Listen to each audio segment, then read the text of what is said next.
Hello everyone, welcome back to this Greek life series. If you're new, hi. My name is Alivia Brown. I am a junior in college at UCLA and I'm an anthropology major. I've done some really fun videos on the ways that Greek life and evolution kind of mirror each other. And if you want to go check those out, they'll be linked here. And today I'm going to be talking about hierarchy.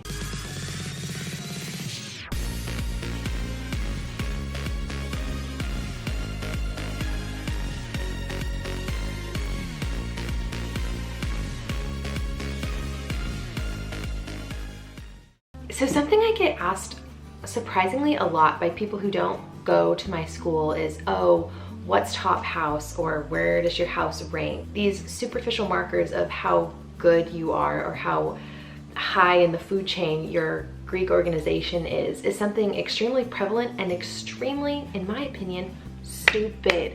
Why do we need to know who's better than who, or who's hotter than who, or who's more popular than who? I think it's absolutely ridiculous, and to me there should be no place for it. But I took this a little bit further and I found something called social dominance theory. And basically what it says is the fact that the maintenance and stability of social hierarchy is kind of inescapable for a lot of animals. And I kind of thought that's ridiculous. Like, why is that something that we need? It seems almost universal that human beings have some sort of hierarchy in their society. No matter where you go in the world, there's some organization process happening that puts someone on top and someone on the bottom.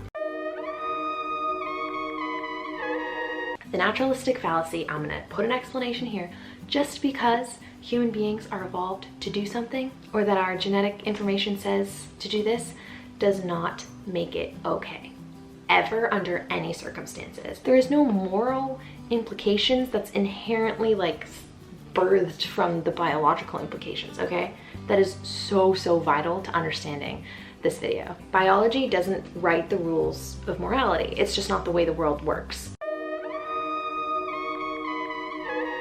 So I watched this lecture on social dominance hierarchy by a visiting professor from Harvard, I believe, who was giving a lecture at UCLA. Now I'll link that below. I didn't watch the whole thing, but here's the two things that I took away in regards to social dominance theory.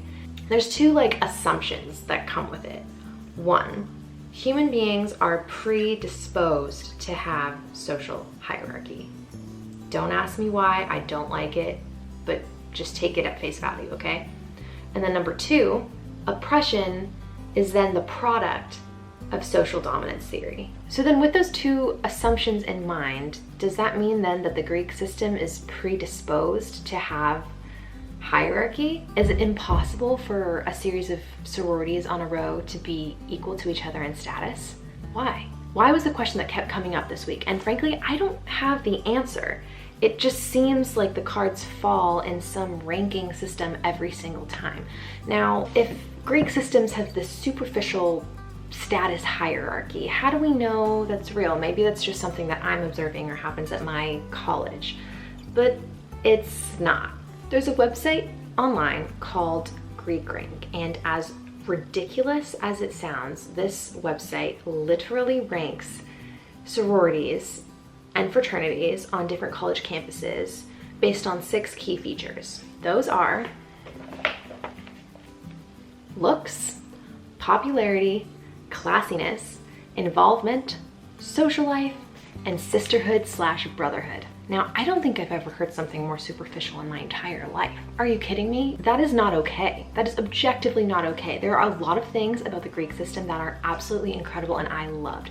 But the fact that this platform exists and people have to look on this website to see, oh, I'm in the bottom sorority of my college, I must be ugly, I must be not popular, I must be a bad sister. Like, what the freak does that even mean? You know, like, that's absolutely ridiculous. All of this is to say, I feel like the more aware of something you are, the easier it is to then make progress on it. So for example, if I am bossy, but I don't know that I'm bossy, I'm not gonna be able to fix that. But if someone tells me that I'm bossy, at that point, once I have an awareness of this character flaw, I can go to the source and fix it. You know, there's this awareness that's necessary to, I don't know, bring problems back down to earth, to fix them, to find the solution, so to speak. So now that we have this awareness, you can go to the source. You can say, oh, if human beings tend to create this hierarchy or whatever,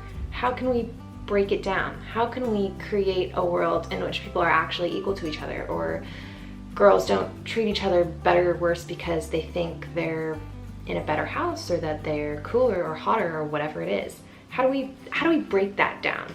That's, I guess, the question that I'm wondering.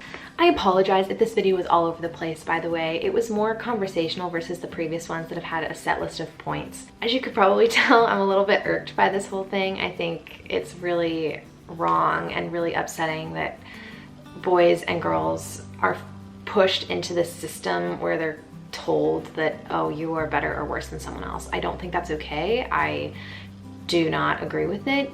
And I have absolutely found myself in these conversations that push me to question, oh, if I didn't get asked back to this house, does that mean I'm not hot enough? Does that mean I'm not smart enough? Does that mean I'm not, I don't know, cool enough? It's not okay. And because of that frustration, I think it has caused me to be a little bit scatterbrained, and I apologize. As usual, each of these videos takes quite a bit of research on the front end, so all my sources will be linked down below. I also have a website called The People Person. I try to do supplemental blog posts to research questions such as this one. You just have to RSVP to get a PDF of them. You put your email in, and then I will shoot that paper right over to you directly. So yeah, thank you so much for watching this video and all your support. I've interacted with quite a few of you now from different parts of the world, Africa, Canada. Thank you so much for the support. It really does mean so much to me.